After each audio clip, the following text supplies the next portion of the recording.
Alors, bonjour à tous. Je suis Kathleen Grondin, je suis conseillère en diffusion et transfert au CISA. Il me fait plaisir aujourd'hui de vous souhaiter la bienvenue à ce nouveau webinaire du Centre d'innovation sociale en agriculture sur les portraits croisés des motels agricoles et de leurs utilisateurs et utilisatrices. Le webinaire d'aujourd'hui s'inscrit dans le cadre d'un projet de recherche-action qui consiste à mettre sur pied et à alimenter une communauté de pratique autour des motels agricoles.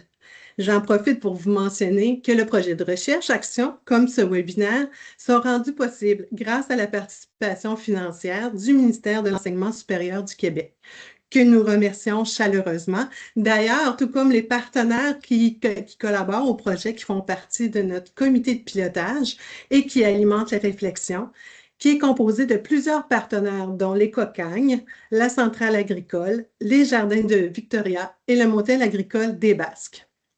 L'équipe de recherche qui vous présentera les résultats de leur analyse aujourd'hui est composée de Benoît Lartigue, qui est chercheur chargé de projet principal, Pierre-Olivier Ouimet, qui est également chercheur, Marc-André Houle, chercheur, Bastien Duncan-Châtelain, assistante de recherche, et de Sophie Martel, qui est enseignante-chercheuse sur ce projet. Avant de vous présenter le programme de la prochaine heure, notez que ce webinaire est enregistré afin de pouvoir le rendre disponible pour un visionnement ultérieur.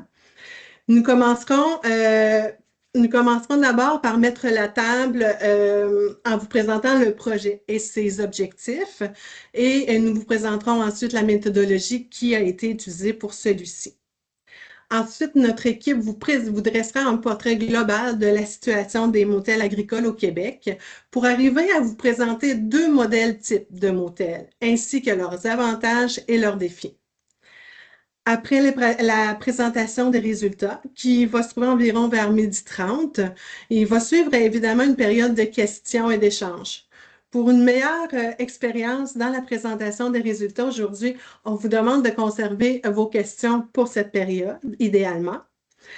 Si toutefois vous avez peur de l'oublier, vous pouvez toujours l'inscrire dans le volet conversation.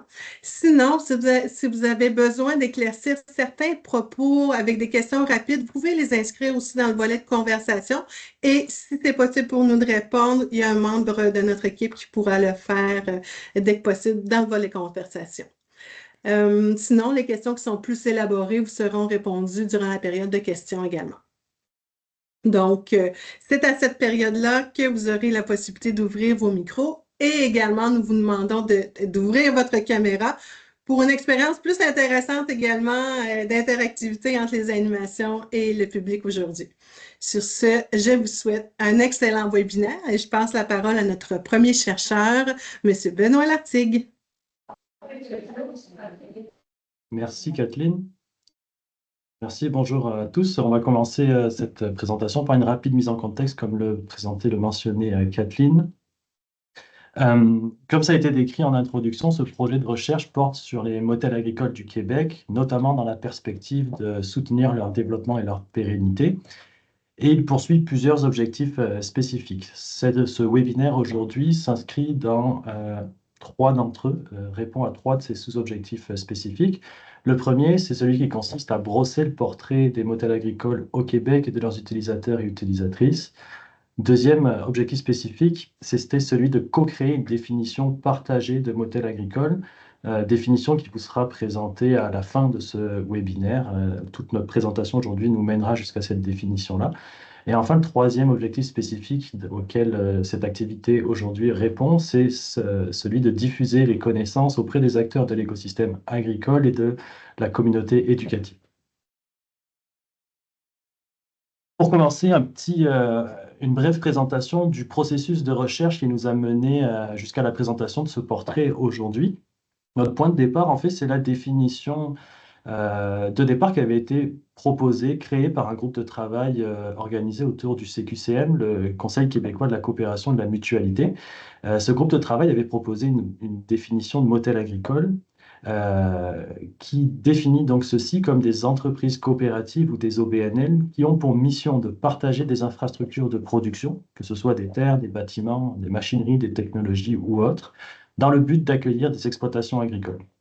Donc nous, on est parti de cette définition-là et on a commencé par faire un recensement de tous les potentiels motels agricoles actifs qui existent au Québec. Puis j'insiste bien sur le terme actif. Il y a beaucoup de projets de motels ou de dispositifs qui s'y apparentent, qui sont en émergence, mais nous, on s'intéressait à faire un portrait des motels actifs.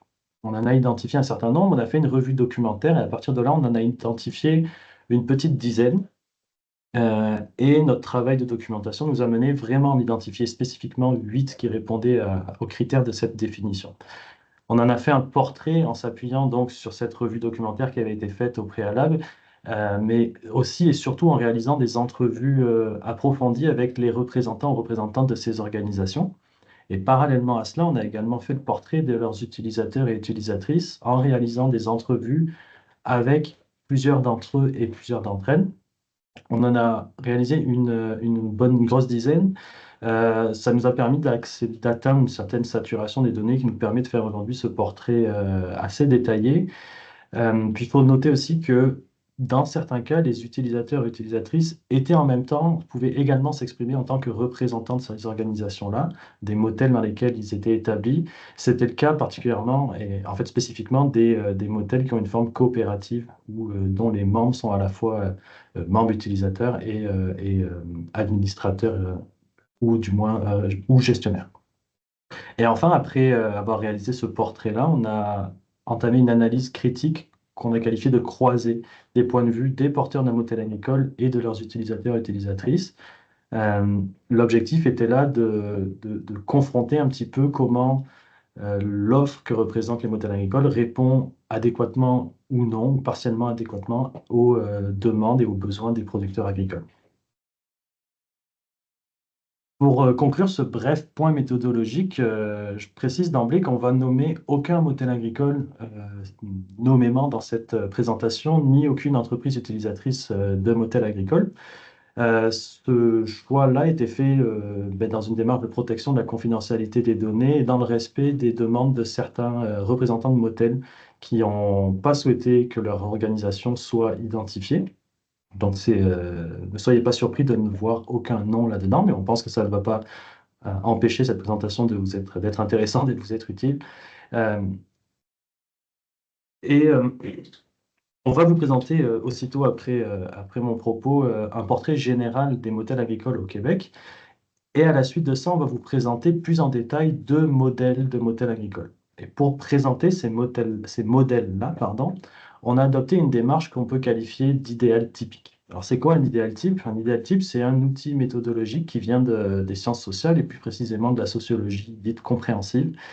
Et un idéal type, c'est une construction théorique qui est issue de l'accentuation des caractéristiques d'un phénomène social. Autrement dit, c'est une forme épurée d'un phénomène dont on va isoler les caractéristiques essentielles et principales. L'intérêt d'un idéal type, c'est que ça permet de mieux comprendre le phénomène en question auquel on s'intéresse, notamment lorsque celui-ci peut avoir des manifestations qui vont être relativement éparses et singulières. Donc nous, aujourd'hui, on va vous présenter deux modèle idéal typique, c'est celui du motel qui correspond à un groupement d'entreprises, on l'a qualifié comme tel, et le second modèle, c'est celui qu'on a qualifié de collectif de projet. Je vais céder la parole à ma collègue Bastiane. Bonjour tout le monde. Donc, pour commencer, voici une carte qui montre la répartition des motels agricoles au Québec. Comme vous pouvez voir, il y a un motel agricole urbain qui se situe à Montréal, mais la grande majorité des motels qu'on a documentés se situent en zone rurale. Pour ce qui est du statut du foncier des motels, on a documenté 4 motels que la propriété appartient au motel même. Donc, dans la plupart des cas, c'était des coops ou des OBNL qui sont propriétaires de leur propre terre. Dans quelques cas, le motel était un locataire de propriétaire privé et il y a un motel qui est situé sur une FISA. Par contre, on a aussi réalisé qu'il y avait plusieurs porteurs de motels qui disaient qu'ils voulaient éventuellement devenir une FISA. Pour ce qui est de la superficie des motels, on a documenté des motels qui se situent entre environ 12 à 80 hectares, avec une médiane de 36 hectares. Mais c'est important de réaliser que de cette superficie, ce n'est pas la totalité ou même la majorité, dans certains cas, qui est cultivable. Il y a souvent un partage entre des champs qui sont cultivables et du boisé. Pour le motel agricole urbain, il loue 75 500 pieds carrés dans un bâtiment industriel. Donc, il y a majoritairement deux formes juridiques que les motels agricoles peuvent prendre, c'est-à-dire des coopératives de solidarité et des OBNL. Puis on a aussi documenté un cas où c'est un projet qui est mené par une municipalité.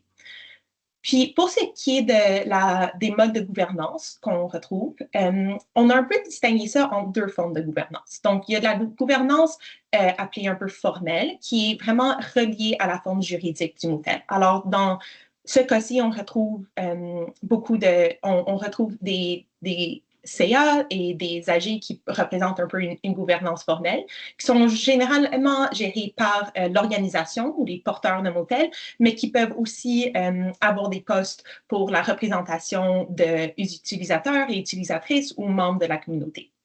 On retrouve aussi des formes de gouvernance plus informelles qui sont plus utilisées pour la gestion quotidienne courante à l'interne des motels. Alors, des exemples de ça, ce serait juste une distribution de rôles et responsabilités à des individus qui sont présents sur les lieux ou la formation de comités de travail entre, encore une fois, les personnes qui sont là. Mais ce qui est vraiment important de comprendre, c'est que ces deux formes de gouvernance sont pas séparées. Les deux formes peuvent coexister sur un motel en même temps. Voici un graphique qui montre le nombre de locataires par motel en comparaison avec le nombre de locataires que le motel vise éventuellement à avoir, un peu à leur vitesse de croisière. Alors, par exemple, si on regarde le motel numéro 1, en mauve, on peut voir qu'ils ont 17 locataires, mais éventuellement, ils aimeraient en avoir une trentaine. Puis, ce qui est intéressant par rapport à ça, c'est qu'on peut voir que la majorité des motels sont encore vraiment en phase de recrutement. Et en fait, la plupart veulent à peu près le double, sinon plus, de locataires que les personnes qui sont présentement sur les lieux.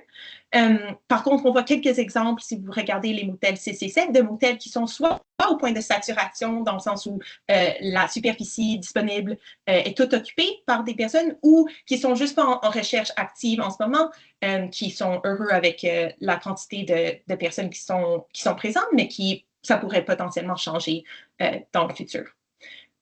Puis ce qu'on a remarqué, c'est que la majorité des parcelles louées par les entreprises sont entre 0 et 2 hectares, mais il y a quelques exceptions d'opérations qui sont plus extensives, allant jusqu'à environ 13 hectares.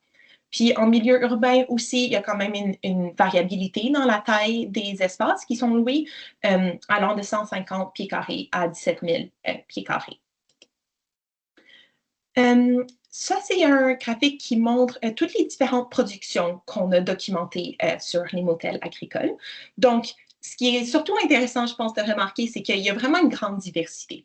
Si on regarde la première section, agriculture urbaine, on l'a placé tout dans une catégorie, mais en réalité, l'agriculture urbaine peut vraiment représenter une grande diversité de production, allant de l'hydroponie à la myciculture, à la torréfaction de café. Alors, c'est vraiment un peu une catégorie qui emballe toutes les formes d'agriculture urbaine, puis qui est un peu presque surreprésentatif parce qu'il y a le motel agricole urbain, qui a un grand nombre de locataires en comparaison avec les autres.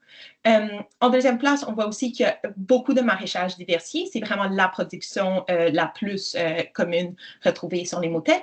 Mais alors que la production fruitière ou florale il y en a 2-3 exemples, mais pas beaucoup. Puis en vert, vous pouvez voir un autre un peu catégorie qui emballe tout, c'est beaucoup de production émergente allant de l'herboristerie à des toitures végétalisées avec l'agroforesterie. Alors, vraiment une grande diversité de production. Voici un graphique qui montre des loyers annuels sur plusieurs motels agricoles. Alors, en mauve, on voit le loyer pour 1 hectare de superficie. Puis là, pour les 2 premiers motels, en vert, ce que vous voyez, c'est une cotisation annuelle à payer en plus du loyer par projet. Pour les motels 5 et 6, il n'y a pas de loyer spécifiquement pour la terre. C'est pour ça qu'on ne voit pas ça. Puis pour le motel urbain, ce qu'on a documenté, c'est que la location se fait au pied carré, puis c'est entre 7 et 10 et 25, le pied carré. Puis aussi, ce qu'il faut se rappeler, c'est que les motels agricoles, oui, c'est une façon d'accéder spécifiquement à la terre, mais c'est aussi une forme de mutualisation de ressources, puis notamment d'infrastructures.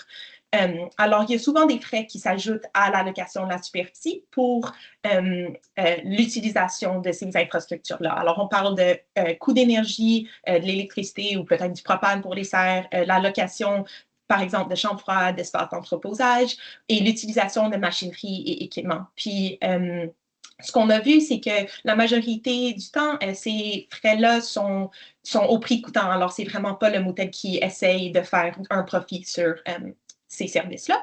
Puis, on a vu aussi quelques exemples de autres formes de facturation. Par exemple, un motel qui perçoit un pourcentage des ventes totales des entreprises ou des frais d'adhésion quand tu joins la première fois, qui ressemblent un peu à des parts sociales dans une coop.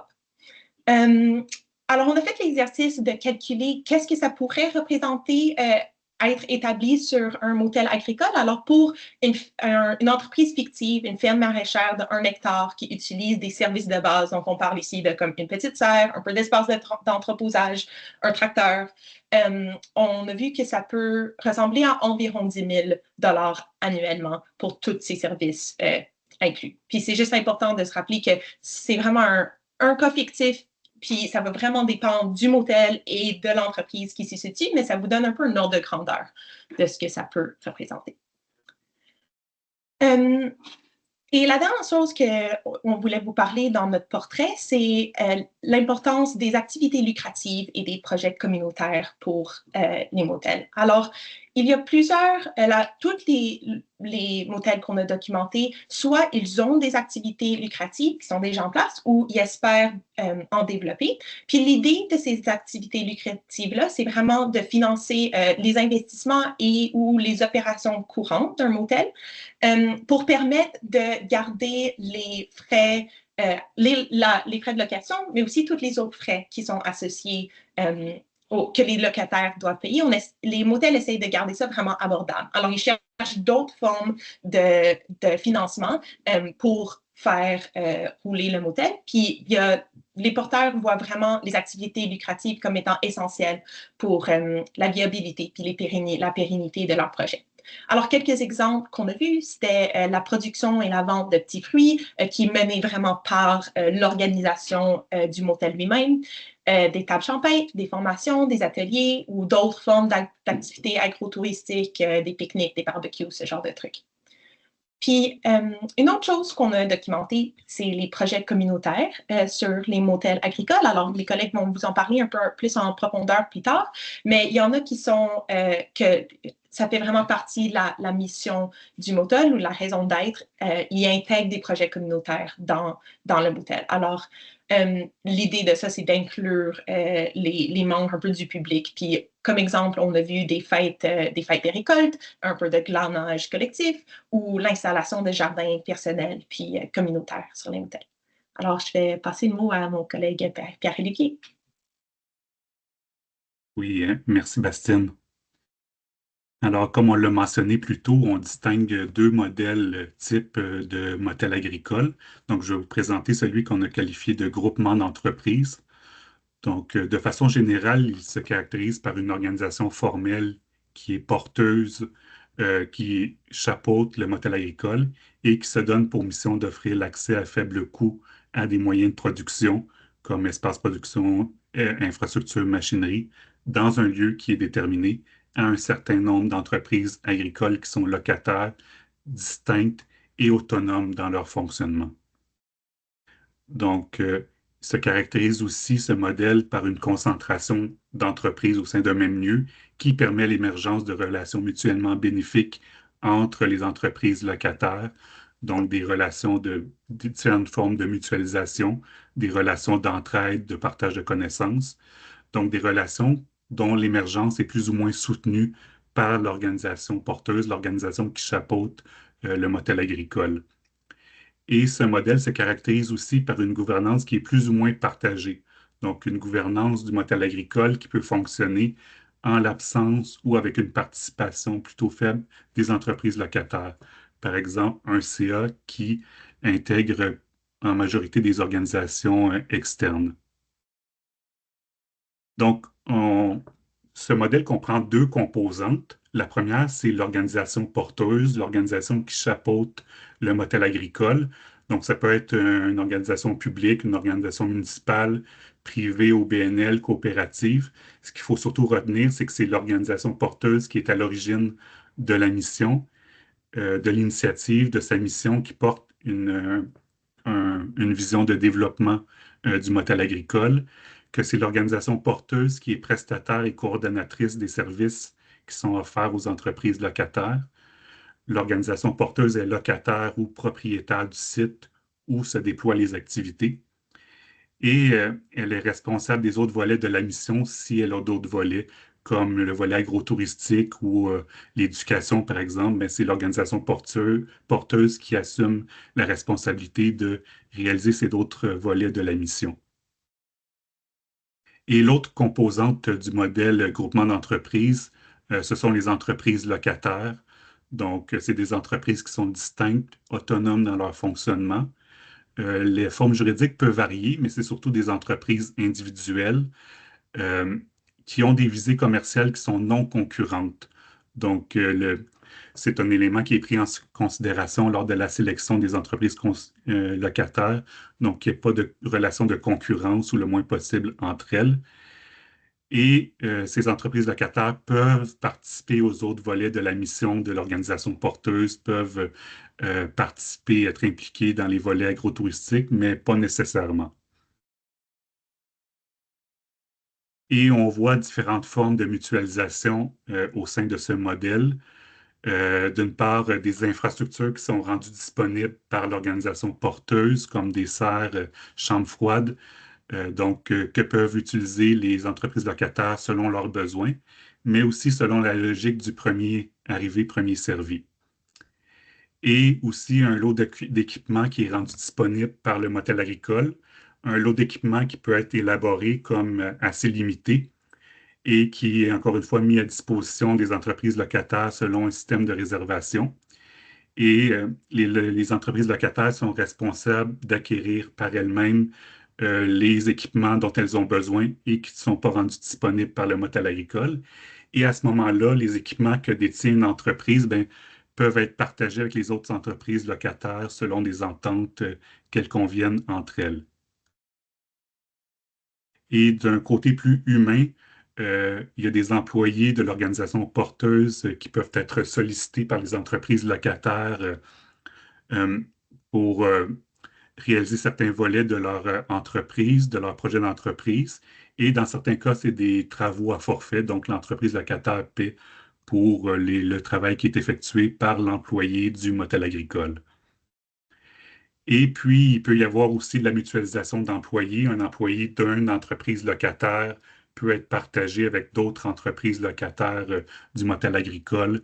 Par exemple, l'employé fait 3 jours pour l'entreprise qui l'emploie et faire 2 jours pour une entreprise voisine qui est aussi établie au motel agricole. Et selon la volonté des entreprises locataires, des entrepreneurs, selon les complémentarités entre leurs entreprises, selon les similitudes entre les projets d'entreprise, on observe d'autres formes de mutualisation, comme des achats groupés, mise en marché en commun ou mutualisation de la livraison des productions, par exemple. On a relevé les principaux avantages de ce modèle groupement d'entreprises du point de vue des entreprises locataires. D'une part, il y a la possibilité d'utiliser le modèle agricole comme un tremplin, donc accéder facilement, rapidement à un espace de production, à des moyens de production à faible coût pour pouvoir développer le projet d'entreprise, pour pouvoir accélérer le développement du projet, pour pouvoir tester le modèle d'affaires, de pouvoir perfectionner les pratiques. Un accès facilité pour développer le projet et ce qui amène certains utilisateurs à considérer le motel agricole comme un lieu de passage, un endroit où on va perfectionner le projet agricole en attente de pouvoir acquérir une terre agricole ou de se déplacer vers un lieu de production qui correspond mieux aux besoins de l'entreprise. Et un autre avantage qui est perçu, qu'on a pu relever, c'est la possibilité de bénéficier d'un projet et d'un environnement collectif tout en conservant un bon niveau de contrôle du projet d'entreprise. Donc, de pouvoir bénéficier d'un environnement qui favorise la socialisation, l'entraide, le partage de connaissances, donc un collectif, mais conserver tout de même des avantages d'une entreprise individuelle, par exemple, sur les prises de décision associées au projet, facilité de prise de décision, donc un peu, on a des avantages un peu d'une coop, mais conserver des avantages tout de même de l'entreprise individuelle, donc un peu un entre-deux que certains perçoivent. Et on a relevé aussi les défis et enjeux qui sont perçus par les entreprises locataires. Donc, une certaine dépendance à l'organisation qui chapeaute le modèle agricole, à sa vision, aux orientations qu'elle prend au cours de son évolution. Donc, oui, ce sont des entreprises autonomes qui, dans leur fonctionnement, mais qui sont tout de même locataires du modèle agricole et qui utilisent les services qui sont offerts, donc sont influencés par la situation financière du modèle agricole, de l'organisation qui chapeaute, par l'orientation que l'organisation porteuse prend, des changements qu'elle apporte à sa mission, par exemple. Et parallèlement à ça, un contrôle variable et possiblement faible sur les prises de décision par l'organisation qui chapeaute le modèle agricole. Donc, l'impression que les besoins que l'entrepreneur a ne sont pas bien considérés dans la gouvernance du modèle agricole ou que c'est seulement les besoins de certains utilisateurs qui sont considérés. Donc, les utilisateurs qui sont plus impliqués, par exemple, dans la gouvernance du modèle agricole. Et un autre défi en jeu, c'est tout ce qui concerne les améliorations locatives. Donc, si l'entrepreneur a besoin de faire des interventions majeures sur sa parcelle ou son lieu de production, ou souhaite implanter une infrastructure comme une serre, par exemple. Donc, de façon générale, il y a un manque de clarté sur qu'est-ce qui est possible ou non, à qui revient la charge financière de ces améliorations locatives, qu'est-ce qu'il advient advenant le départ de l'entreprise locataire. Donc, un certain flou par rapport à ces éléments-là. Et finalement, on a relevé les principaux enjeux et défis pour l'organisation qui chapeaute le modèle agricole. On a d'une part la durée d'établissement, donc le fait d'observer un roulement des entreprises locataires au sein du modèle agricole, ce qui crée du travail par rapport au reproduire les démarches de recrutement, de sélection, de candidature, alors que la visée, habituellement, c'est plutôt de favoriser l'établissement de longue durée. Donc, c'est lié au fait que certains considèrent plus le modèle agricole comme un tremplin, comme un lieu de passage vers l'acquisition d'une terre agricole, par exemple, où l'entreprise sera propriétaire. Et par la suite, la gestion des attentes des entreprises locataires, donc compréhension inégale du rôle et du niveau d'accompagnement que peut offrir l'organisation qui porte le modèle agricole. C'est lié aussi à une variabilité du degré d'autonomie, du degré de débrouillardise des entrepreneurs qui occupent les lieux. Donc, une perception de certains que c'est un service clé en main, alors que d'autres ont plus l'impression et il doit y avoir une forme d'autogestion qui prend place, donc une certaine compréhension un peu des lacunes à ce niveau-là. Puis, des enjeux, bien sûr, des enjeux de financement pour accomplir et pérenniser la mission du modèle agricole.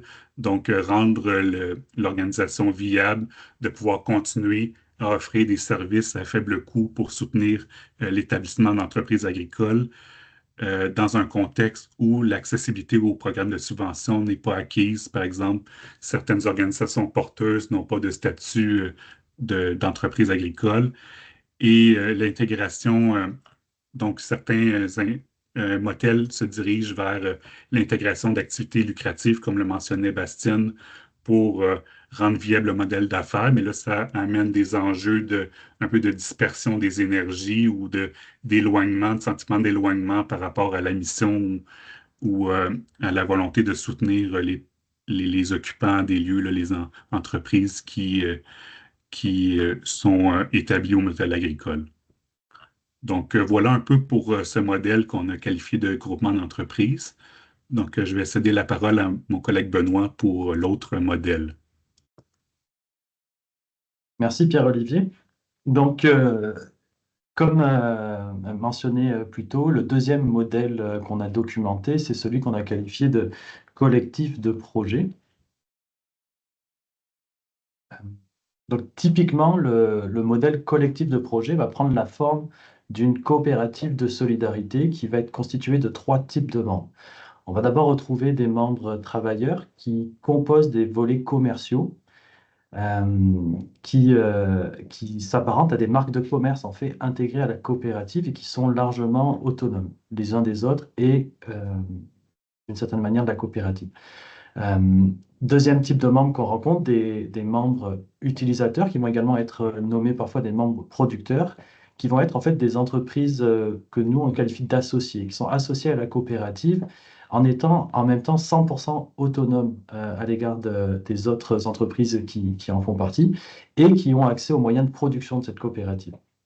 Enfin, le troisième type de membres qu'on va rencontrer, ça va être des membres de soutien qui vont porter et gérer et mener des projets qui sont non commerciaux, des projets plus communautaires, parfois familiaux ou domestiques, qui, eux, vont exister grâce à la coopérative dont ils vont utiliser les moyens de production. C'est important de noter que ce modèle-là, il s'appuie typiquement sur la forme de la forme juridique de la coopérative de solidarité, mais qui peut aussi exister sans s'appuyer sur une telle forme juridique. Il peut prendre la forme d'un collectif de projets réunis autour d'un OBNL ou d'une communauté informelle, voire même un peu des deux à la fois par moment. Ce qui est important de relever aussi, c'est que dans ces cas-là, ces motels agricoles-là vont se retrouver sur le fait qu'ils ont un peu une gouvernance en chantier qui se cherche un petit peu, puisque leurs membres vont constater que l'organisation qu'ils constituent va avoir besoin de formaliser les rôles et responsabilités des uns et des autres pour bien répondre à leur réalité. Ici, je vais moi me concentrer vraiment sur la forme typique de ce modèle-là, de collectif de projet, qui donc repose sur la forme, la structure juridique de coopérative de solidarité. Comme je l'ai mentionné, il y a 3 composantes. La première de celles-ci, ce sont les volets commerciaux, qui sont portés par des membres travailleurs de la coopérative dont ils sont des salariés. Ces volets commerciaux, ils existent en tant que marques de commerce distinctes, avec leur nom propre, comme un nom d'entreprise.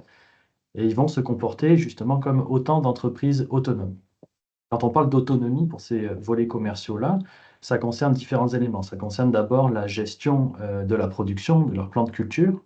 Ça concerne également les achats et la gestion des infrastructures qu'ils vont utiliser, de la machinerie, des équipements, des intrants qu'ils vont utiliser. Cette autonomie-là va aussi concerner la main-d'œuvre contractuelle qu'ils vont pouvoir éventuellement embaucher au sein de ces volets distincts. Et enfin, ça concerne également la comptabilité, la gestion de leur propre comptabilité sur la base de laquelle ils vont organiser leur production et éventuellement prendre leurs décisions d'affaires. Donc il y a cette autonomie-là entre ces volets commerciaux et en même temps que cette autonomie-là, on va trouver un important degré de mutualisation à l'échelle de la coopérative. Alors cette mutualisation, elle va concerner d'abord la trésorerie, c'est-à-dire qu'on va retrouver un seul compte bancaire et un seul compte de taxes pour tous les volets commerciaux de la coopérative. Donc on comprend bien qu'il y a une autonomie dans la comptabilité des volets et en même temps une mutualisation de la trésorerie et du statut fiscal. Deuxième élément de la mutualisation, c'est que tous les biens qui sont utilisés par les volets, donc que je mentionnais plus haut, les infrastructures, la machinerie, les équipements, etc., ils n'appartiennent pas aux volets, mais ils appartiennent bien à la coopérative. Et à ce titre, ils demeurent et ils sont accessibles à la location à faible coût aux autres membres de la coopérative. Enfin, un autre élément qui est mis en commun, qui est mutualisé, c'est la mise en marché qui va l'être partiellement. Donc, les volets commerciaux vont pouvoir avoir une certaine autonomie dans leur mise en marché et en même temps faire une mise en marché commune avec les autres membres de leur coopérative. Et finalement, la mutualisation va également concerner la gouvernance de la coopérative, puisque sur le principe de un membre, un vote, tous les membres travailleurs qui constituent donc ces volets commerciaux vont être impliqués dans la gouvernance de leur coopérative. Alors, comment est-ce que concrètement ça fonctionne, ce modèle? Vous voyez là à l'écran une modélisation d'un motel qui est de ce type-là, qui va être organisé autour d'une coopérative de solidarité. Ce que vous voyez à l'écran au milieu, le sac vert avec des signes dollars dessus, il vient illustrer le fait que la coopérative possède donc une seule trésorerie et un seul compte de taxes, qui est donc commun à tous les membres, et en l'occurrence à tous les volets commerciaux. Les disques verts que vous voyez autour, V1, V2, V3, etc., jusqu'à V6, ils vont représenter les différents volets commerciaux ou les marques de commerce de la coopérative, qui sont donc constitués par des membres travailleurs et des membres travailleuses de la coopérative. Et la petite calculette qui est intégrée à ces cercles, elle vient indiquer, illustrer le fait que la comptabilité de chaque volet est autonome. Là, je répète bien, c'est la comptabilité et non la trésorerie. Alors, comment fonctionne la mutualisation dans un tel schéma? Prenons l'exemple en haut du volet V1, dont on va imaginer qu'il est un volet maraîcher. C'est un volet maraîcher qui regroupe 4 membres travailleurs et travailleuses de la coopérative. Ce groupement, ce volet de maraîcher, à partir de sa propre évaluation de ses besoins et de ses capacités financières, il a acquis une serre et un tracteur. Donc ce volet V1 a un usage principal de cette serre et de ce tracteur, et il est aussi responsable de leur entretien et de leur gestion. Cependant, comme je le mentionnais un peu plus tôt, la serre et le tracteur n'appartiennent pas au volet commercial en lui-même, qui n'a pas d'entité légale en tant que telle. Il n'appartient pas plus aux 4 personnes qui le composent. Ils appartiennent bel et bien à la coopérative. Et à ce titre, les autres volets commerciaux vont pouvoir y accéder en les louant à prix coûtant. C'est le cas ici, par exemple, du volet V2 sur la droite, dont on voit qu'il loue régulièrement le tracteur, ou du volet V6 situé sur la gauche qui, par exemple, loue une partie de la serre qui est majoritairement utilisée par le volet principal, le volet V1. Un point là sur la gouvernance de ces acquisitions, autrement dit la question de comment s'opère la prise de décision à propos de l'acquisition de ces équipements. C'est intéressant, on a documenté un cas intéressant avec un motel qui correspond à ce modèle-là, qui avait établi une règle assez simple à ce propos, qui voulait que pour tout achat d'équipement inférieur à 1000 $, la décision pouvait être prise de manière autonome par le volet concerné, mais que dès lors que le bien acheté avait une valeur supérieure à 1000 $, alors la décision devait être validée par le CA de la coopérative. Dans ces modèles de type collectif de projet, on rencontre également des entreprises donc, que l'on a qualifiées d'entreprises associées. Ces entreprises vont être des membres utilisatrices ou membres productrices de la coopérative. Elles sont 100% autonomes de la coopérative et de ses volets commerciaux. Cette autonomie, elle concerne d'abord la gestion de leurs affaires, donc la culture, la mise en marché, tout ce qu'on veut, ce sont des entreprises vraiment autonomes. Elles sont aussi autonomes dans leur comptabilité et dans leur trésorerie. Et c'est là d'ailleurs la principale différence avec les volets commerciaux que je viens de vous présenter. Donc elles ont beau être autonomes de la coopérative, elles sont en même temps membres de celle-ci, et à ce titre, elles peuvent bénéficier de ses services et de ses avantages. Le premier de ces avantages, c'est qu'elles peuvent accéder à coût très faible, là encore à prix coûtant, aux infrastructures, à la machinerie et aux équipements de la coopérative. Elles ont également accès à un réseau de soutien, celui que représente cette coopérative-là, à ses canaux de mise en marché commune, et encore une fois, suivant le principe qu'un membre a une voix, elles participent à la gouvernance de la coopérative et à la prise de décision. Donc là, je vous propose de retourner sur le schéma qui permet de visualiser ce modèle-là, de voir quelle forme ça prend. On peut prendre l'exemple en bas de l'entreprise E1, en bleu turquoise, qui est une entreprise associée de la coopérative, donc sous le statut de membre utilisatrice. À ce titre, elle peut donc accéder aux équipements qui appartiennent à la coopérative. Et là, dans l'exemple que je vous propose, on voit qu'elle loue régulièrement la cuisine de transformation dont le volet commercial V4, situé à côté d'elle, est responsable et principal utilisateur. Et on a la même logique avec l'entreprise E2, située tout à gauche, qui, elle, va louer une partie de la chambre froide qui a été achetée, entre guillemets, et qui est utilisée, qui est sous la gestion du volet commercial V5. Donc c'est de cette façon-là que ces deux types d'utilisateurs de la coopérative, c'est les volets commerciaux qui sont les membres travailleurs et les entreprises, les membres utilisateurs, les entreprises associées vont pouvoir s'imbriquer.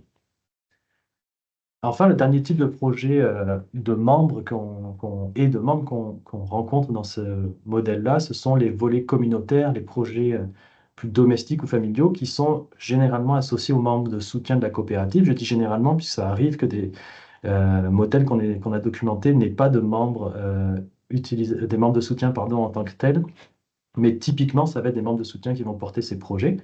Ce sont des projets qui vivent grâce à la coopérative, notamment en ayant un accès soit gratuit, soit à bas coût, encore une fois, aux infrastructures et à tous les équipements de la coopérative. Puis c'est important de noter que ce sont quand même des projets qui sont très souvent essentiels à la mission de la coopérative, puisque souvent, cette coopérative va avoir une très forte dimension communautaire sociale. Encore une fois, les membres qui portent ces projets-là, les membres de soutien, vont également être impliqués dans la gouvernance de la coopérative. Je vous propose de retourner une dernière fois sur le schéma qui permet de visualiser tout cela. Et on voit ici que les projets P1, situés à droite en jaune, et P2, à gauche en jaune aussi, des projets qui peuvent être collectifs ou individuels, vont pouvoir utiliser les infrastructures ou les équipements de la coopérative, soit gratuitement, soit à bas coût. Quand je dis gratuitement ou à bas coût, c'est qu'on a documenté des situations où les membres de soutien, par exemple, pouvaient utiliser gratuitement les installations de la coopérative, à l'image du projet P2 sur la gauche, qui va utiliser gratuitement une partie de la serre, et qui vont louer à prix coûtant la machinerie, qui ont des frais directs plus facilement identifiables, à l'image du projet P1, par exemple, sur la droite, qui va utiliser de temps à autre le BCS qui est majoritairement utilisé par le volet commercial V3.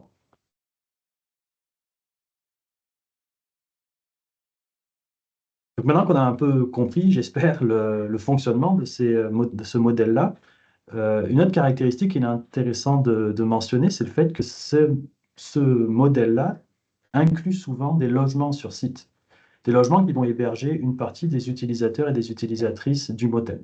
Et à ce moment-là, on va rencontrer plusieurs modèles. Premier cas de figure, c'est que le modèle agricole est établi sur les terres d'une coopérative d'habitation. Donc, on a une coopérative de solidarité qui constitue le modèle qui est superposé d'une certaine manière à une coopérative d'habitation. Deuxième cas de figure, c'est qu'on va trouver des propriétés individuelles adjacentes au motel, situées immédiatement à côté du motel, qui va permettre à ces utilisateurs de résider à toute fin pratique sur place. Autre cas de figure, c'est une terre qui va être en FUSA, qui elle-même, cette FUSA, va intégrer des logements qui vont être destinés, qui vont être utilisés par les utilisateurs du lieu. Et quels que soient les cas de figure, on rencontre plusieurs motels qui ont comme projet de créer une nouvelle catégorie de membres qui seraient des membres habitants, afin de formaliser l'intégration de ce service-là dans la coopérative. C'est intéressant de noter aussi que ces modèles-là ont rencontré des conditions qui ont été favorables à l'intégration de logements dans leur offre de service, encore une fois, entre guillemets. La première de ces conditions, c'est le fait que ces motels sont établis sur des terres qui, pour tout ou pour partie, ne sont pas dans la zone agricole, ils sont zonés blancs. Donc ce zonage non agricole a rendu possible, par exemple, la subdivision du foncier, la construction de logements sans passer par une demande de dézonage complexe qui facilite grandement les choses. Puis la deuxième condition qui a grandement favorisé cette intégration de logement, c'est le fait que ces motels-là sont situés dans des régions qu'on peut considérer comme étant encore abordables. Le prix du foncier y est encore relativement bon marché, ce qui fait que, par exemple, la vente des terres subdivisées ou de terrains situés à proximité immédiate du motel sont quand même facilités. Une autre caractéristique qui nous semblait important de souligner ici, c'est le fait que ce modèle-là est souvent, voire tout le temps, empreint d'une forte dimension politique et contre-culturelle. On peut dire de ces projets qui sont holistiques d'une certaine manière et militants, en ce sens qu'ils ne s'arrêtent pas à soutenir l'établissement agricole, mais ils portent vraiment une vision de société plus globalement. Cette vision de société, elle s'appuie d'une part sur une opposition au modèle agro-industriel qui va se concrétisé dans des pratiques comme l'agroécologie, la mise en valeur des circuits de proximité, la valeur de la communauté.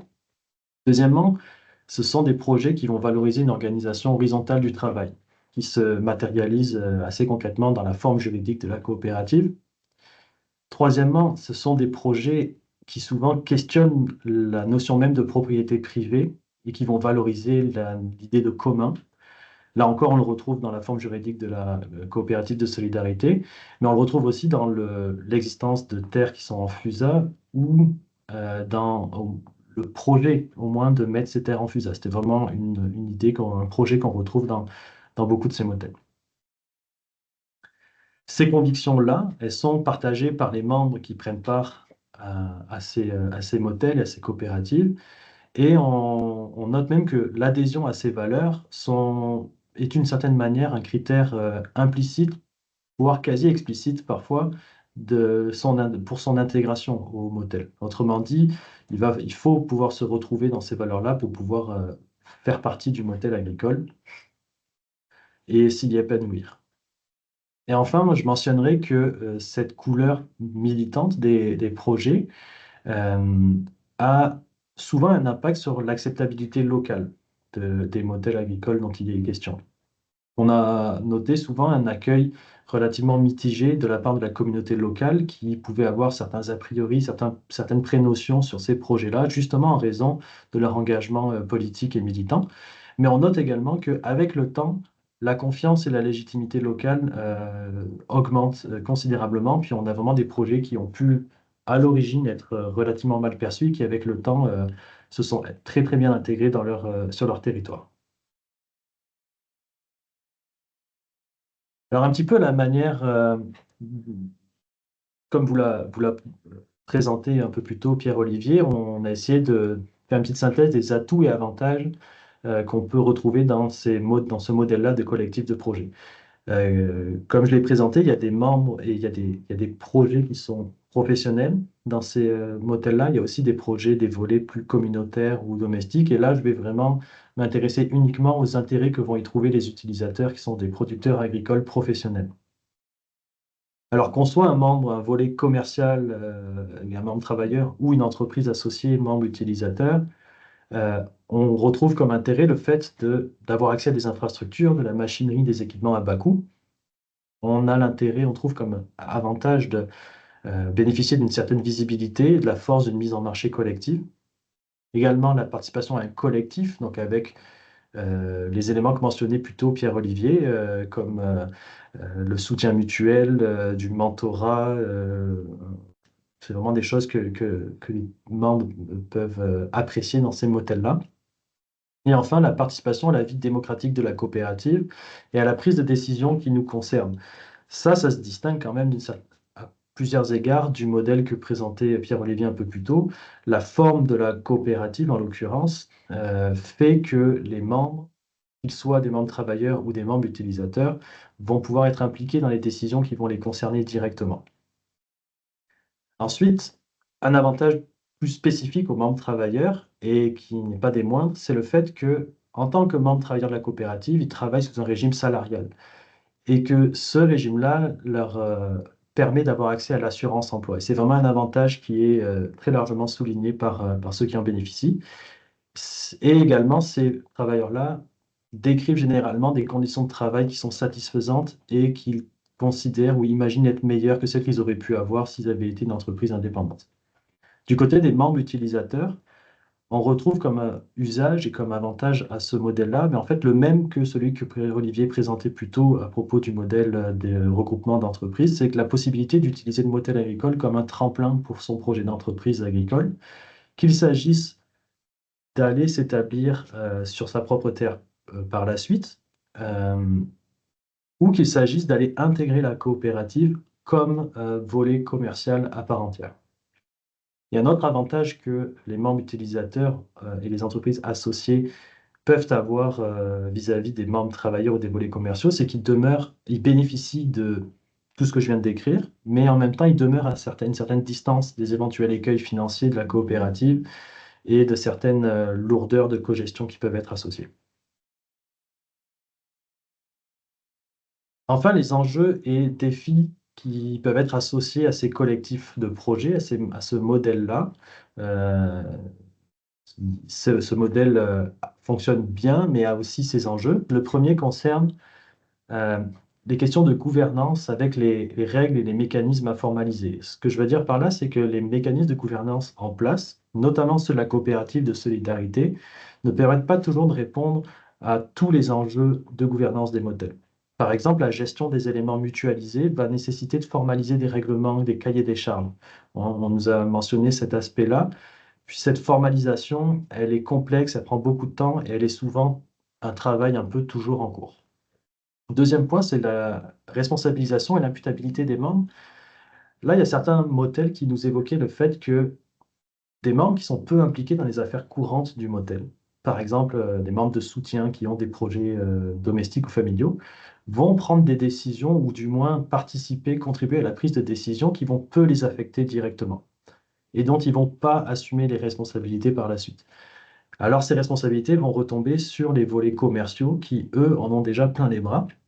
Et ça, c'est donc lié au point précédent. Ce qui est souvent mentionné, c'est qu'il y a un besoin d'aller formaliser cette gouvernance pour mettre un petit peu des garde-fous sur ces risques-là.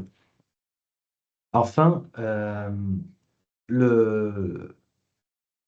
l'enjeu qui se situe autour des conflits de vision et d'usage entre les projets commerciaux et les projets d'ordre communautaire et domestique. Le fait qu'il y ait une utilisation, un usage différent des lieux, c'est-à-dire certains qui en ont un usage professionnel, c'est un gagne-pain, c'est des pratiques l'agriculture pour gagner leur vie versus un usage qui est plus de loisir, peut mener à certaines frictions ou certaines disparités dans la vision du projet collectif et ça peut affecter les relations et la gouvernance.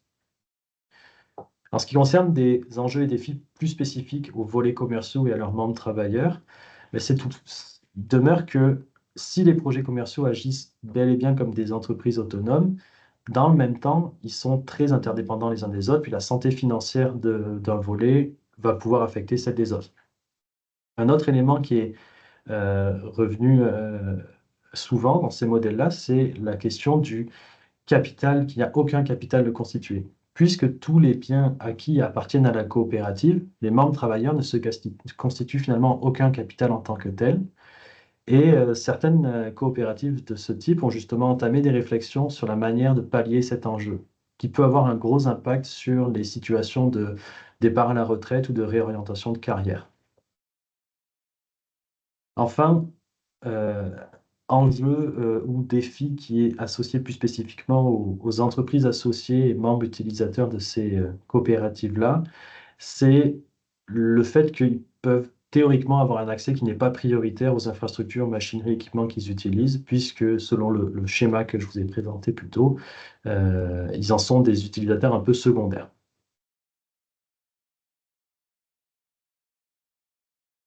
Donc voici pour ce deuxième modèle, ce qui nous mène à la conclusion de ce webinaire et de ce portrait croisé sur des modèles agricoles du Québec et de leurs utilisateurs et utilisatrices. Donc, tout ce travail qu'on a fait, dont on va vous faire la présentation, autour du portrait, nous a mené à rédiger une définition du concept de modèle agricole, une définition qui a été validée par le comité de pilotage du projet, qui est composé, comme je vous le rappelle, de représentants également de modèles agricoles. Donc cette définition, on en a proposé une version courte et une version plus longue qui est accessible en ligne. La version courte, la voici sur la gauche. On définit donc maintenant, à l'issue de ce portrait, on propose de définir les modèles agricoles comme une organisation dont la forme juridique peut varier, qui a pour mission de réunir sur un même site plusieurs entreprises agricoles locataires ou différents volets commerciaux relativement autonomes d'une même entreprise d'économie sociale, en mettant à leur disposition des infrastructures ou de l'équipement de production partagé dans le but de faciliter l'établissement agricole et agroalimentaire.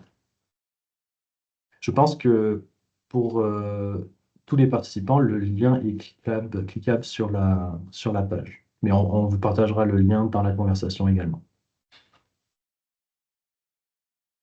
Au moment de présenter cette définition d'un modèle agricole, il nous semble important de bien le distinguer d'un autre type de dispositif de soutien à l'établissement agricole avec lequel il est souvent confondu, c'est l'incubateur d'entreprises agricoles. En effet, le motel agricole et l'incubateur se distinguent sur 3 points principaux que voici. Le premier, c'est sur la nature de l'accompagnement. Les incubateurs offrent notamment un accompagnement structuré et socio-professionnel à leurs utilisateurs, alors que les motels agricoles, de leur côté, vont se concentrer sur la mise à disposition de moyens de production. L'accompagnement n'est pas formellement organisé, il peut être plus ou moins formel, mais c'est vraiment la première grosse différence entre les deux dispositifs. La deuxième différence, ça concerne la durée d'engagement. Les incubateurs vont offrir un accompagnement d'une durée déterminée et ils vont pouvoir permettre, dans plusieurs cas, un établissement qui va aller au-delà de cette durée de la durée de cet accompagnement. Mais vraiment, le service principal de l'incubateur, qui est l'accompagnement, va être d'une durée déterminée. À l'inverse, les motels agricoles n'imposent pas de durée de location et ils tendent même à viser plutôt des établissements à long terme sur leur site. Enfin, la dernière différence concerne le type d'occupants des motels agricoles et des incubateurs. Les incubateurs vont cibler des aspirants agriculteurs qui sont en phase d'expérimentation, de démarrage de carrière, justement, puisqu'ils offrent un accompagnement qui est utile à ces aspirants-là. Alors qu'à l'inverse, les motels agricoles vont plutôt cibler des entreprises qui ont un bon niveau d'autonomie, justement parce que ce sont des dispositifs qui n'offrent pas l'accompagnement et donc ont besoin d'une certaine manière que leurs utilisateurs soient déjà autonomes. Quelques mots enfin pour conclure sur le terme même de motel agricole. Rappelez peut-être que le terme vient à l'origine du motel agricole des Basques, lui-même qui a été nommé en raison de son imbrication avec le motel industriel des Basques. Et ce motel agricole des Basques a peut-être été à la fois parmi les premiers au Québec et en milieu rural, parmi ceux qui ont eu le plus de notoriété. Et partant de là, le terme a été repris, en sorte que le nom propre de motel agricole est devenu d'une certaine manière un nom commun. Et si le terme semble s'être imposé d'une certaine façon dans l'écosystème agricole québécois, il est quand même plutôt contesté par ceux qui justement portent ou représentent des motels agricoles. Et il est contesté pour 2 raisons. D'une part, parce que il renvoie à une image de lieu de passage. Quand on pense à un motel, on pense à un lieu où on vient passer une nuit ou 2, où on n'est vraiment que de passage, et aussi renvoie une certaine image d'un lieu qui est peu chaleureux. 2 images qui sont vraiment à l'opposé de ce que les motels souhaitent être et ce qu'ils souhaitent offrir à leurs utilisateurs. Donc la question qui se pose maintenant, c'est peut-être celle de est-ce qu'il y a un besoin et surtout, peut-être pas surtout, mais aussi est-ce qu'il y a la possibilité de créer un terme qui soit fidèle au modèle de motel agricole qui viennent de vous être présentés. Et c'est justement à ces fins, entre autres, que nous, on a proposé via le projet de recherche qu'on mène et dans lequel s'inscrit ce webinaire, on a proposé de mettre sur pied et d'alimenter une communauté de pratique autour de la question des motels agricoles et dans les rencontres qu'on a déjà menées avec notre comité de pilotage. C'est une question qu'on a abordée à plusieurs reprises, celle de l'appellation même de motel agricole. Donc, je profite de l'occasion pour vous inviter, si vous vous êtes reconnu dans le portrait qui vient d'être présenté, si vous voyez un intérêt à joindre cette communauté de pratique, eh bien, je vous invite à vous manifester auprès de nous. On fera en sorte de pouvoir vous inclure dans cette communauté de pratique dans d'éventuelles activités à venir. Je vous remercie pour votre attention et votre écoute. Moi aussi, je vous remercie. En fait, je remercie Benoît, Bastienne, Pierre-Olivier pour la présentation. Je remercie aussi évidemment le ministère de l'Enseignement supérieur là, qui a permis de financer ce projet de recherche-action qui a été rendu possible grâce à sa participation. Je remercie aussi le comité la communauté de pratique, le comité de pilotage avec qui on travaille. Là, je le rappelle, les Cocagnes, la Centrale agricole, les Jardins de Victoria et le motel agricole des Basques. Là, bravo, nous sommes vraiment rentrés dans le temps. Nous sommes rendus à la période de questions. Donc, on a 30 minutes là, à échanger avec vous. Je vais commencer par prendre des questions qui ont été posées en ligne. Puis après, je vous demanderai de lever la main, poser vos questions, d'ouvrir, si possible, vos caméras et ouvrir votre micro quand ça va être le temps, je vais vous nommer. Je vais juste commencer par une question là, qui a été posée il n'y a pas très longtemps. Attendez, je vais juste la retrouver ici, de M. Olivier Brière, par rapport à la définition ici qui se demandait pourquoi il n'y avait pas de mention d'accès au foncier dans la définition de motel agricole.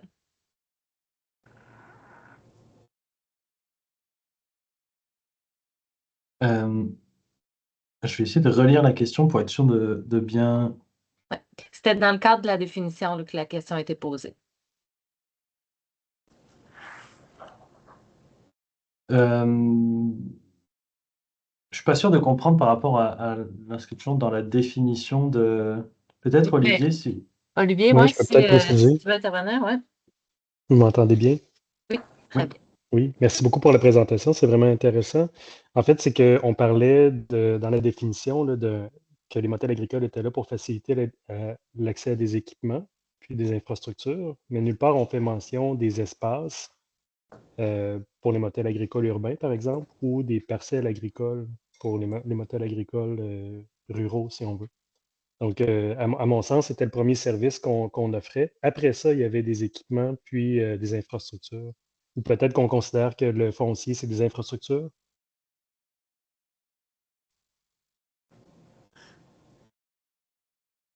Oui, effectivement, mais dans la définition, je pense que dans la version longue de définition inclut, il me semble, la référence au foncier en tant que tel. Mais je C'est pense ça que que c'est j'ai pas lu, hein, dans la version... Oui, pardon. Oui, c'est ça possible. J'ai pas lu, mais je voyais seulement la version courte, là, Oui, mais dans la dans le version commentaire. courte, je pense que c'est un peu sous-entendu d'en réunir sur un même site l'idée que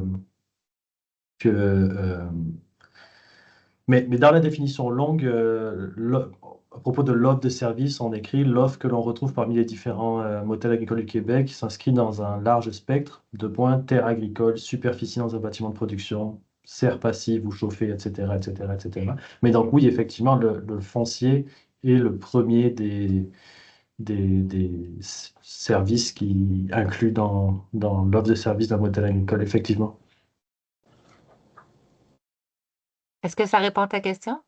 Olivier, que je tutoie, je m'excuse. J'irai avec la question de M. James. Bonjour, James Thompson de la Tagaramoto Outaouais. J'ai une petite question concernant le financement parce que souvent c'est identifié que accéder les équipements puis aussi les machineries à faible coût. Mais c'est certain, comme nous autres, on gère 3-4 incubateurs, puis effectivement, le problème, c'est toujours le financement. Parce qu'effectivement, au début, tu as toujours l'argent, mais à la longue, souvent, c'est considéré d'être effectivement opérationnel et non de innovation ou quoi. Donc, je pense pas que tu as touché, mais c'est comme ces projets-là, le 8 projets, c'est quoi le moyen d'âge de ces projets-là? Puis est-ce qu'il a vécu la fameuse après 3, 4, 5, 10 ans de ne pas avoir accès à financement à cause de c'est plus nouveau, là?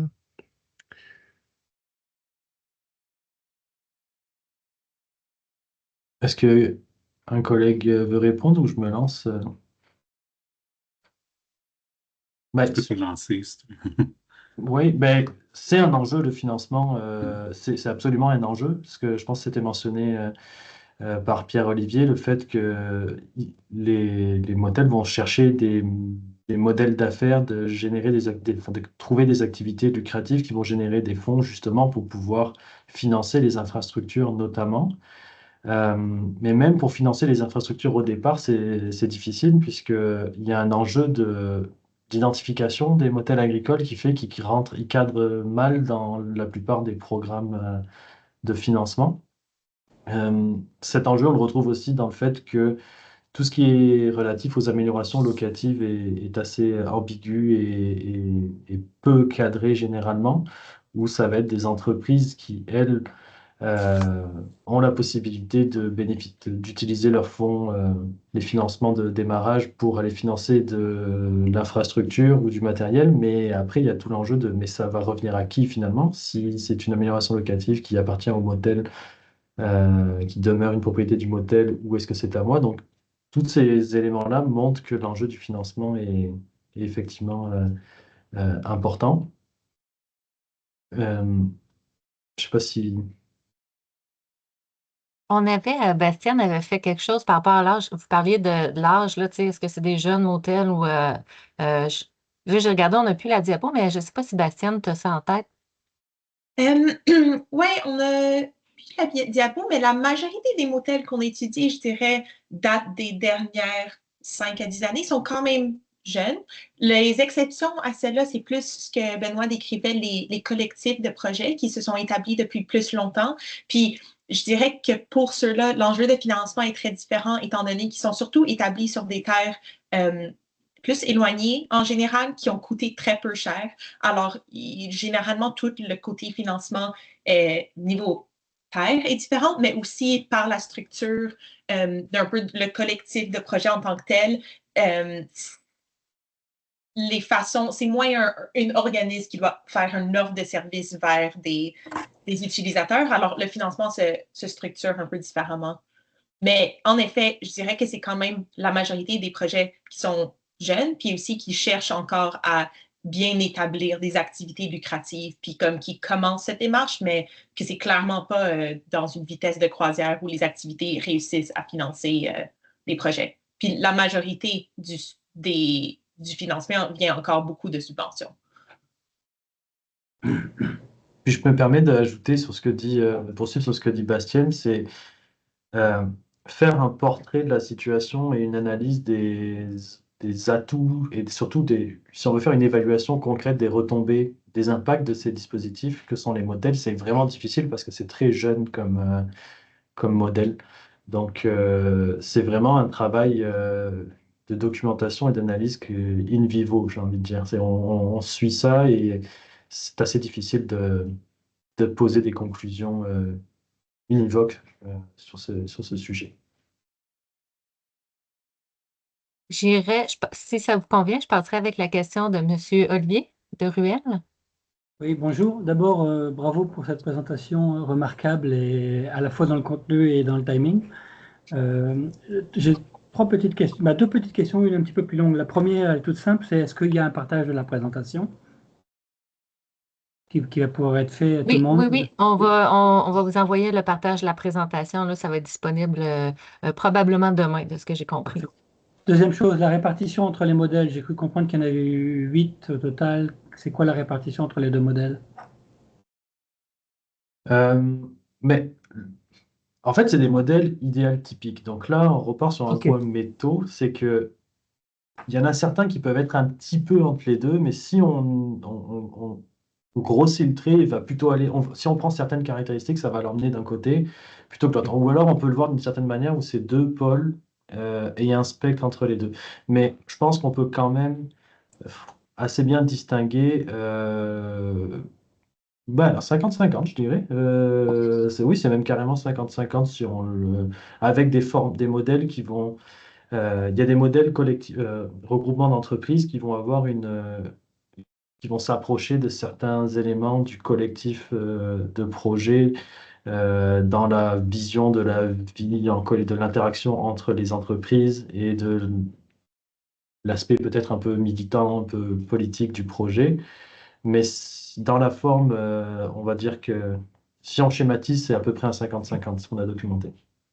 Ok, merci. Dernier élément, je crois avoir entendu que vous aviez nommé que ces modèles ou ces entreprises, ces coopératives, peu importe comment on les appelle, ne seraient pas considérées comme des entreprises agricoles et donc elles n'auraient pas forcément accès aux outils que peut offrir MAPAC, UPA. Bon, ils n'offrent pas que des outils, ils offrent des fois des contraintes, mais ils offrent quand même beaucoup d'outils, notamment financiers. Et donc, ce que je comprends, c'est que ces entreprises-là ou ces modèles collectifs ne profitent pas de ça. Est-ce que c'est exact?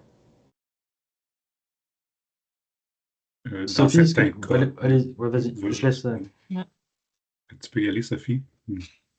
En fait, ça dépend vraiment de la structure, là. Tu sais, pour avoir accès aux outils MAPAC, financière agricole, tout ça, il faut être considéré comme producteur agricole, donc vendre pour 5 000 $. Si c'est Ouais. le motel est par exemple un OBNL qui ne vend rien, mais qui chapeaute les entreprises ou qui chapeaute, puis ça peut même être, quoi coopérative, là, normalement, coopérative de producteurs, elle la produit, elle vend, c'est correct. Mais les autres formes, si elle ne vend rien, l'organisation qui chapeaute le motel, elle n'a pas accès à son statut de producteur agricole, donc elle n'a pas accès aux outils MAPAC, etc. OK, donc il faut produire. Il faut produire une valeur de 5 000 euros. Il faut vendre pour 5 000 $. Ouais. Et même le statut OBNL va compliquer auprès de certains bailleurs l'admissibilité, voire même la rendre quasiment impossible, puisque l'OBNL, par définition, ne poursuit pas des activités bénéfiques. Et donc, il y a des bailleurs qui vont dire, ben, moi, dans mon cadre de mes critères, il faut que tu sois une entreprise productive qui soit viable et bénéficiaire. Donc, effectivement, et c'est un problème. Et c'est un problème pour les motels. Et il y a certains motels qui vont même majoritairement se financer du côté de fonds qui sont du côté du tourisme, à financer des infrastructures en les intégrant à des plans d'affaires d'agrotourisme, de table champêtre, plutôt que des plans d'affaires agricoles en tant que tels. Mais Ouais, l'objet, créer des cases par le MAPAC est très bon pour ça, créer des cases qui fait qu'il y a des modèles de développement agricole qui sont pas possibles ou difficiles parce qu'ils ne répondent pas aux cases inaliénables de l'entreprise agricole, transférable de père en fils, etc. Exactement. Puis peut-être pour terminer sur ce point, un des objectifs aussi de ce projet-là, c'est modestement et à l'échelle de ce que peut faire un projet comme ça, c'est essayer de contribuer à ce que les visions de ces bailleurs, de ces institutions puissent changer un peu par rapport à des dispositifs comme ça, en les rendant plus intelligibles, à ce que les gens comprennent mieux de quoi il s'agit, leur utilité potentielle, et donc que ces cadres puissent un petit peu s'ajuster, s'assouplir pour répondre aux besoins. Parfait. Là, je vais passer avec. Il y a des commentaires, questions en ligne. Là. Je vais y aller avec le premier, Marc-André Côté, qui disait que la définition devrait être plus claire sur le partage d'une terre agricole. Actuellement, la définition parle d'infrastructure, d'équipement. Là, c'est intéressant parce qu'il y a des gens qui s'auto-répondent dans le chat, dans le fond. C'est pas tout le monde qui est parfaitement d'accord. Il y en a qui disent que il semble que réunir sur un même site plusieurs entreprises agricoles locataires clarifie suffisamment cet aspect-là. Fait que je ne sais pas si vous voulez ajouter quelque chose là-dessus. Mais je pense qu'on avait un peu intégré la terre parmi une infrastructure. En fait, je pense que mon souvenir, c'était ça, le choix dans la version courte. Et ensuite, dans la version longue de la définition, on est beaucoup plus explicite sur le fait que ça intègre du foncier ou du pied carré de bâtiments de production. Mais on prend bonne note de ces commentaires-là. Parfait. Il y a un autre commentaire qui dit qu'il serait intéressant d'explorer le rôle des acteurs externes locaux qui soutiennent ou interagissent avec les motels, notamment dans un contexte d'accueil mitigé par la communauté locale, comme tu le disais, Benoît. Donc, quelles relations, quelles modalités sont facilitantes pour le motel? Qu'est-ce qui explique que la confiance se crée avec la communauté? Ces relations sont-elles déterminantes pour la pérennité du motel? Oui, effectivement. On pourrait approfondir ça. Peut-être pour répondre rapidement, qu'est-ce qui explique que la confiance se crée avec la communauté? C'est que c'est des projets qui sont tournés sur la communauté, qui travaillent dans les circuits courts, qui organisent des activités communautaires, qui font de la distribution éventuellement de denrées dans des organismes locaux. Et ça montre que en fait, je pense qu'il y a beaucoup d'a priori qui sont liés au fait que c'est des gens militants qui parfois sont extérieurs à la région, donc c'est des soit vus comme tels, ou soit réellement des néo-ruraux ou des néo-résidents de la localité, qui viennent et qui sont pas sérieux. Mais en fait, une fois que les personnes, juste en faisant leur travail, font la démonstration du sérieux de leur travail, ben, les gens changent d'opinion à leur égard. Et ensuite, le deuxième aspect, c'est ce que je viens de mentionner en premier, c'est le fait qu'ils puissent avoir une implication communautaire importante qui fait qu'ils sont acceptés. Puis moi, il y a des personnes qui m'ont mentionné dans les entrevues, je trouvais ça assez intéressant, des gens avec qui ils se seraient dit on n'a aucun atome crochu et on a de telles différences de vision de politique ou autre qu'on pourrait pas du tout. On aurait pu croire qu'on n'allait pas pouvoir s'entendre, mais finalement, il y a des super belles affinités entre les projets de ces modèles-là, puis les populations locales. Mais effectivement, il y aurait une analyse à faire plus en profondeur sur tous les éléments que Pavel mentionne. Euh, on a aussi fait des choix par rapport aux objectifs de notre projet. On n'a pas approfondi ces éléments-là, mais c'est sûr que ce serait intéressant de le faire. On voulait aussi sonder les milieux d'accueil dans une. Oui, absolument. Ça, c'est la deuxième. On n'a pas mentionné les autres étapes de ce projet-là. La suite du projet, on est à peu près à mi-projet en ce moment. La suite, c'est d'aller voir du côté des milieux d'accueil de quelle manière ça répond aux milieux et quelles sont les attentes, quels seraient les besoins des milieux auxquels pourraient répondre de dispositifs de ce type. Donc, c'est pas exactement dans le sens de ce que Pavel mentionnait, mais ça peut aller dans ce sens-là. Puis c'est vrai que les questions que tu soulignes, Pavel, on peut essayer de les intégrer d'une manière ou d'une autre dans la suite de notre travail. Excellent. Il y a Gildas qui demande combien de motels est-ce qu'on a recensé suivant le modèle collectif? Ah, ça a été répondu tantôt. Et depuis combien de temps sont-ils en activité? On a un peu répondu. Je ne sais pas si vous vouliez juste faire un petit rappel. Les modèles collectifs, les plus anciens, ont une grosse dizaine d'années, je pense. Je me souviens. Oui.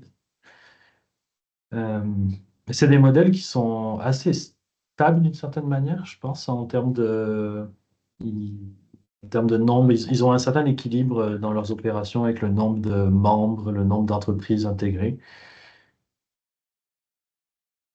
Parfait. Puis il y avait un autre commentaire, je pense que c'est Adélaïde, là, je ne veux pas mal te nommer, là, qui rajoutait justement sur le commentaire de Pavel qui dit qu'elle aimerait bien en savoir plus sur les démarches favorisant l'acceptabilité sociale ainsi que les raisons de l'opposition des locaux. Est-ce que c'est juste une question d'image, de démarche alternative qui inquiète ou c'est basé sur des conséquences moins souhaitables sur le territoire ou de certains acteurs? Comment prendre ces externalités en compte?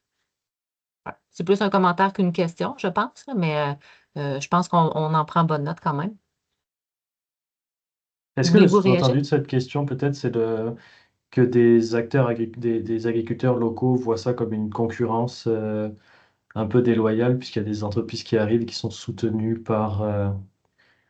je ne sais pas si la personne qui a posé la question, mais je sais, pour avoir parlé avec des gens qui lançaient une initiative similaire à un motel agricole, il y avait eu un peu des inquiétudes par rapport au voisinage qui se disait, ben là, il y a des producteurs qui vont venir sur ma zone, mon territoire de mise en marché éventuel, qui vont être soutenus. En l'occurrence, c'était une initiative soutenue par du public et ils anticipaient que le voisinage allait voir là-dedans une concurrence un peu déloyale et soutenue par de l'argent public et que ça allait un peu, eux, les desservir. Mais dans les faits, on n'est pas allé plus loin à analyser cet aspect-là. Je prends beaucoup les Intéressant. réponses, les collègues. Si vous voulez intervenir, n'hésitez pas. Tu fais bien ça, Benoît. Ben, il y a beaucoup de merci. Et en tout cas, à moins qu'il y ait quelqu'un d'autre qui va intervenir, moi, je pense qu'on a fait un tour des Ouais, questions. En tout cas, désolé, oui. j'ai la main levée. Puis, Ah, excuse-moi, j'ai pas Ah, il y a vu. des pas de mains. problème. Vas-y, vas-y. Bonjour, Bruce Lapointe de la ferme Chrysalide. On est établi en Mauricie. On est un OBNL. Alors, je fais partie de cette gang-là. En fait, nous, on a une dizaine d'hectares dans le coin de Trois-Rivières. Et puis, le mandat de notre OBNL, c'est d'offrir des opportunités d'apprentissage agricole à des jeunes de 16 à 29 ans qui ont une déficience intellectuelle ou un trouble du spectre de l'autisme. Et puis, merci beaucoup pour votre présentation. Mon cerveau est en effervescence. Et puis, la question que je me posais, c'est, comme on est un OBNL, on n'est pas là nécessairement pour faire de l'argent.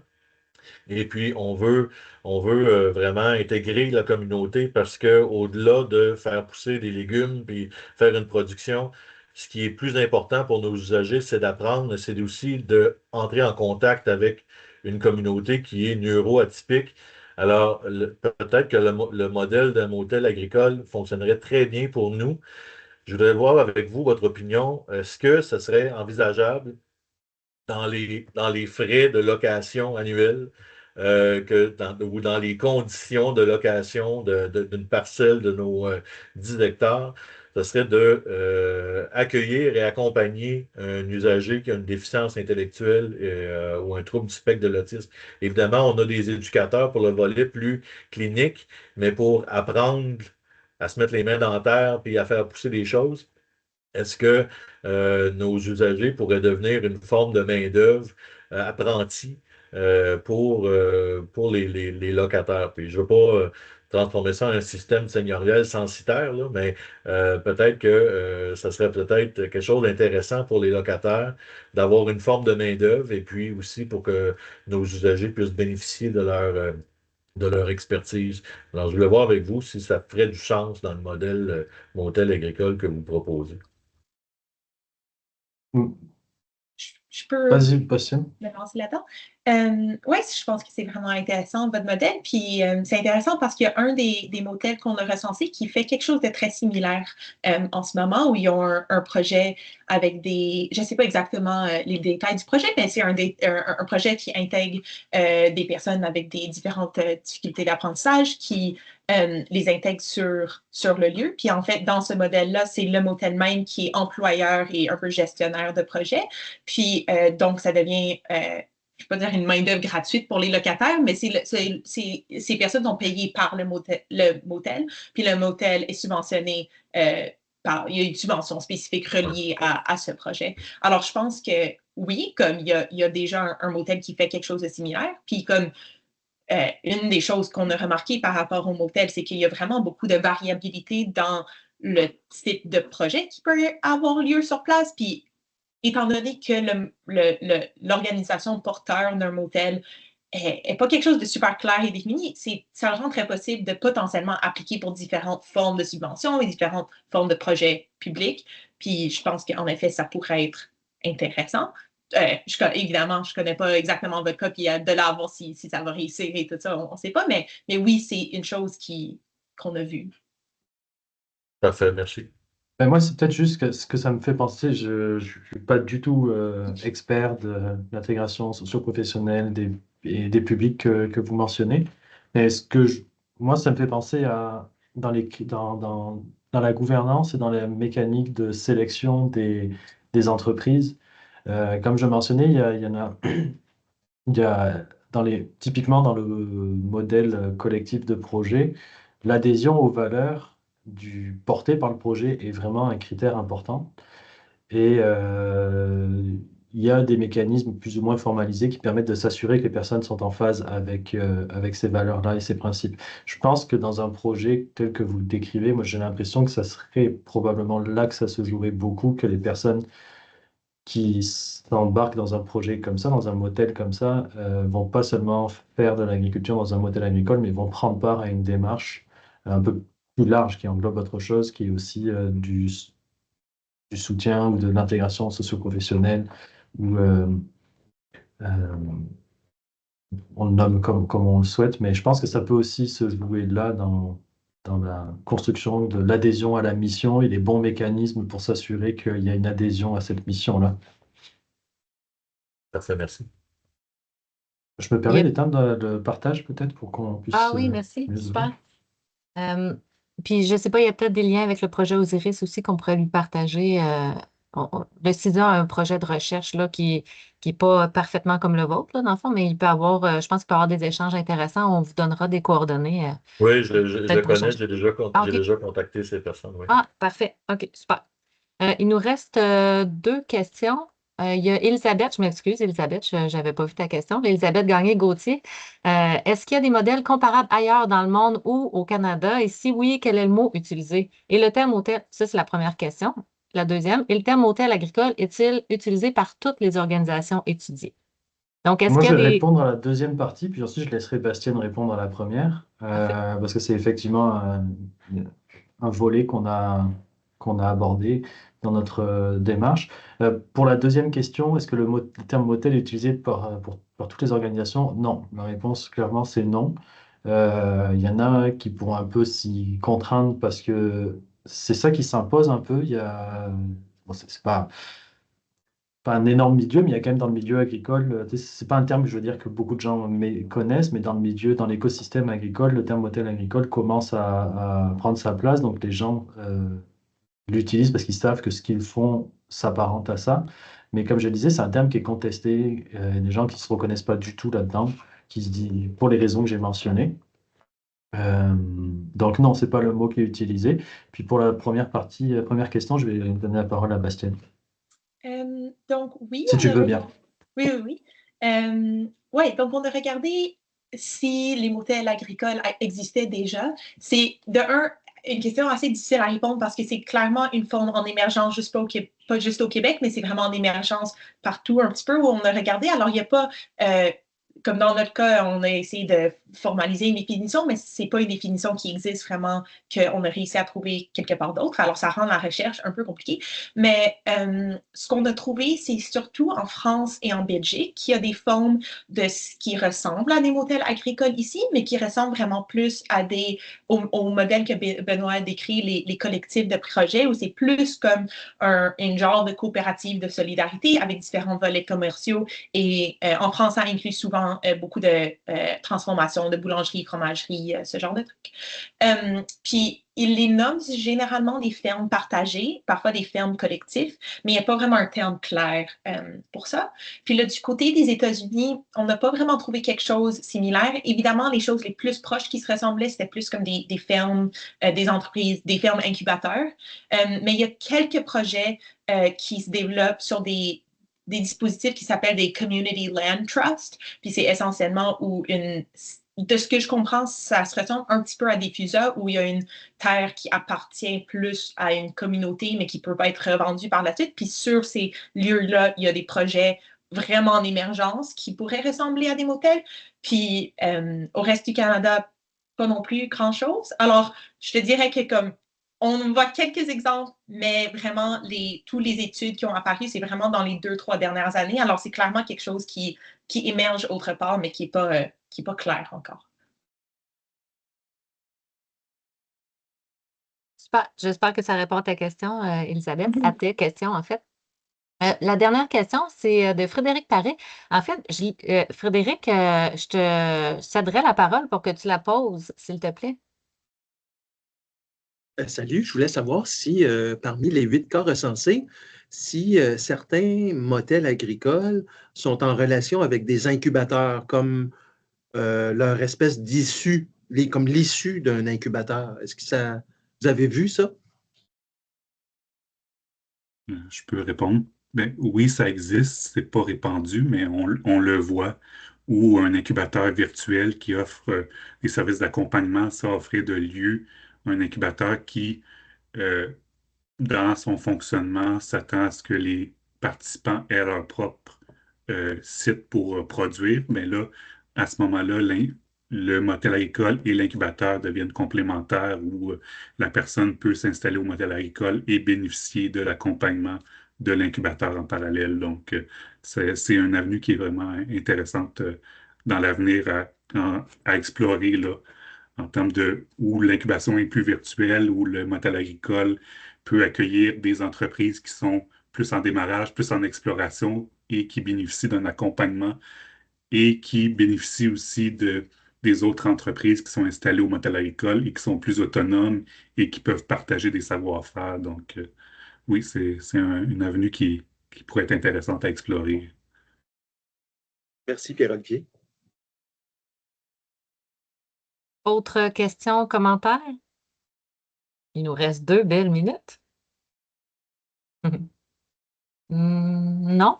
En tout cas, sachez que l'équipe reste disponible quand même. Si vous avez d'autres questions, d'autres commentaires, de l'air vouloir intervenir, Bastien.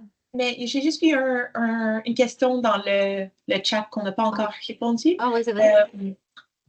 La personne, désolée, je ne peux pas voir votre nom, je ne fais pas partie d'un motel, mais il pense pour occuper une terre dans le centre du Québec. Est-ce que la communauté de pratique concerne aussi les projets potentiels? Peut-être. Quelqu'un d'autre peut répondre? Dans le cadre du projet qu'on a mis sur pied, du projet de recherche, on visait à mettre sur pied et accompagner une communauté de pratique autour des motels en activité. Mais nous, ce qu'on souhaite, c'est que cette communauté de pratique soit éventuellement autoportée après. C'est-à-dire que nous, notre projet s'arrête dans un an et qu'après, il y a encore ces relations qui soient établies. Puis je pense que éventuellement, ça pourrait être intéressant qu'il y ait l'intégration des projets en émergence parce qu'il y a vraiment de quoi apprendre des projets, de l'expérience des projets déjà existants. Donc, en l'état, pour l'instant, la communauté de pratique, c'est, à toute fin pratique, c'est le comité de pilotage qu'on a réuni avec quelques modèles agricoles actifs. Et aujourd'hui, cette invitation, enfin, ce webinaire et cette invitation à la rejoindre ceux qui s'y reconnaissent. Donc, je pense qu'on va réfléchir à la façon dont on pourrait augmenter la communauté de pratique avec une communauté de pratique. Ça peut aussi être relativement extensif et malléable avec des activités qui regroupent des acteurs relativement centraux ou enfin, péricentraux, je ne trouve pas le bon terme, mais on va réfléchir à la façon d'intégrer ça.